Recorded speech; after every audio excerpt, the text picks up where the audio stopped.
sunrise today is at 6:45 a.m. and sunset is at 7:28 p.m. Visibility 1/4 to 1/2 mile in dense fog.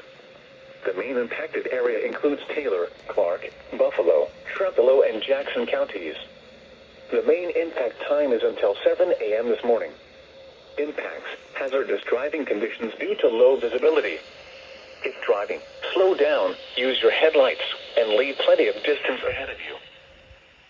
This is NOAA Weather Radio wxk41 in Rochester, broadcasting on a frequency listeners over parts of southeast Minnesota and western Wisconsin.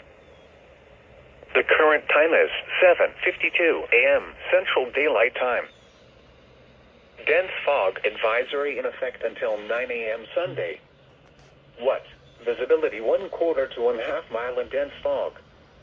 Where? Rusk, Dunn, Pippin, Chippewa, and Eau Claire counties.